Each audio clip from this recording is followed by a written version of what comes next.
So we have a couple of very high-profile receivers who are close to getting lots of money via new contracts. Question is, which one's getting paid first? And in today's video, I'll give an update on that, as well as a quarterback hoping he gets paid, a kicker that did get paid, Tyreek getting trolled, and more after.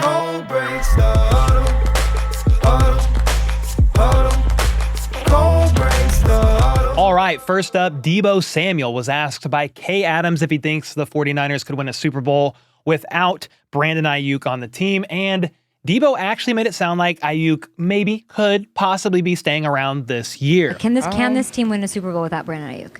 I think BA is going to be a part of this team, so I mean, we don't have to worry about that. Let's go. So there's a couple ways to look at this. Deebo may have simply been just trying to stay positive about the whole situation and not speculate or feed into anything, or maybe he knows something that we don't. Pretty Ricky did share today on Twitter that the 49ers have reportedly made an offer of $30 million per year to Aiyuk. However, it remains to be seen if this new offer sways him from the Steelers.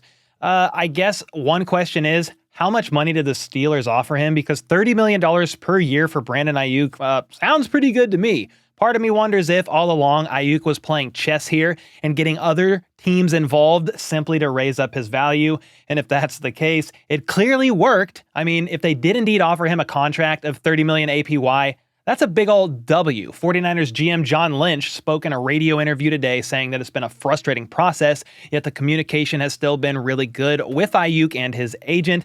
They're trying to figure out a solution, yet feel the urgency to have him around with the season very quickly approaching. And honestly, I have no idea how the 49ers can afford $30 million a year for Brandon Aiyuk. They're currently paying so many on the roster right now, from Nick Bosa to Deebo himself, Trent Williams, Javon Hargrave, Fred Warner, CMC, George Kittle, Travarius Ward, and the list goes on. It does help that Brock Purdy is currently making like $1 a day as he's still currently on his rookie deal. But hey, they got to go all in to try to get back to the Super Bowl and get a ring while they still have Purdy on his cheap contract. Speaking of contracts, quarterback Dak Prescott is one of the few QB1s on a team that's on the last year of his deal and hasn't yet got a new deal worked out. And he's currently set to make $29 million this year. And you would think the Cowboys would want to get something worked out with him because he walks into free agency in 2025. The Cowboys are good enough where you're not going to be able to draft an early first rounder unless you trade way the heck up.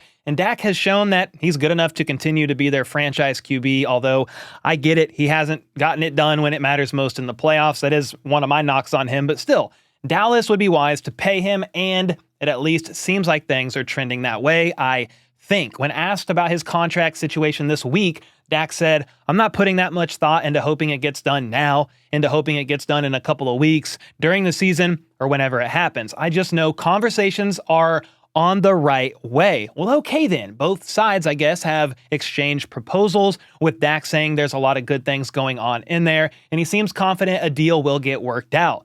Well, the 31-year-old isn't getting any younger, and while he's battled some injuries over the years, he played every game in 2023 and played pretty well, all things considered. So what do you guys think? Is Dak Prescott going to get paid? And if so, how much? Spotrac just put out a contract projection for Dak Prescott to be somewhere around 4 years, $220 million, which is $55 million APY, and would put him right up at the top. Some think he could even get more, but I don't know. $55 million a year sounds plenty fine for Dak Prescott. And staying on the subject of the Cowboys, they are also actively trying to get a long-term deal done with one of the best wideouts in the league, CeeDee Lamb, who's been holding out while he awaits, or hopefully gets a new deal, I guess you should say. And according, once again, to the People's Twitter insider, Pretty Ricky, both sides are close to ending CeeDee's holdout after meeting about it last night. The deal should be somewhere in the $33.5 million per year range once it's all said and done.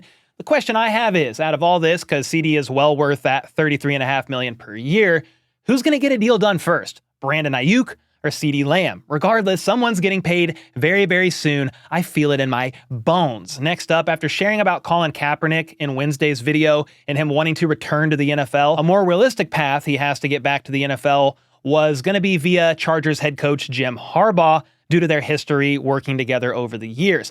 I broke this down in more detail in that video, so check it out if you haven't already, but the most realistic way Cap makes it back to the NFL is actually as a coach, not a player. It's been 8 years since Cap played in the league, and honestly, he didn't have the best last 3 seasons from a statistical perspective as it was, So earlier this offseason, Jim Harbaugh actually extended some sort of an offer to Colin to come on staff as a coach with the Chargers. And in the last update, Harbaugh said he hasn't yet heard back from Kaepernick yet.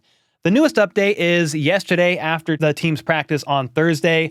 Harbaugh actually said that he loves Colin, but he's not going to be on the coaching staff, which is all set for this year, and he's not going to be playing on the roster either. So for now, the Kaepernick talk is done. However, there's always next season for that convo to start up all over again. It actually sort of reminds me of the Chargers in the offseason. Every offseason, there's talks that this team will be something. That something is going to happen, yet nothing ever really comes from it once the season hits, as we see year in and year out from them taking L after L. Well, Cap has been discussed yearly, almost yearly it seems, about a return, and just like the Chargers, nothing ever really comes from it. So while we have some players wanting to get paid or even wanting to play in the NFL, we did have an announcement today involving someone getting a pretty good deal done, but it wasn't a quarterback. It wasn't a wide receiver. Instead, it was Bengals kicker Evan Mcpherson. He was on the last year of his deal, but just agreed to terms on a 3-year, $16.5 million extension. He'll earn $10 million in new money year one, so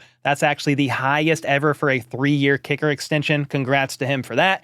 And while he's a pretty good kicker, above average, I wouldn't put him up there with the likes of Justin Tucker or Harrison Butker, and his pay does reflect that. The 3-year deal has him averaging $5.5 million a year, with Butker's recent extension earning him an average of $6.4 million. And that puts Butker at the tippity top, with Justin Tucker and Jake Elliott both earning $6 million APY on their current deals. And then I got to talk about something pretty entertaining, and that is the fastest man in the NFL. Well, the guy I think is the fastest with the pads on, running routes, even though technically Xavier Worthy just set the Combine 40 record a few months ago. The guy I still think is in that top spot is Tyreek Hill. Well, he recently called out Olympic medalist Noah Lyles, who won gold and bronze in the 2024 Paris Games, saying he could beat him in a race. Like, come on, bro. Like, just speak on what you know about, you know what I'm saying? And that's track. Would you like to race him when he gets home? I will beat Noah Lyles. You think so? I will beat Noah Lyles. Well, Lyles could be seen in a video today pretending to not even know who Tyreek is. What's that guy? What's the cheetah guy? I can't remember his name. What's the football player who thinks he's fast? His name? Tyreek Hill. Tyreek Hill. Honestly, I think Lyles is trolling because how do you not know who Tyreek Hill is? Either way, it was pretty funny, and I would still thoroughly enjoy seeing the two race, even though I think Lyles would end up with the W. And with that, the huddle has been broken. So until next time.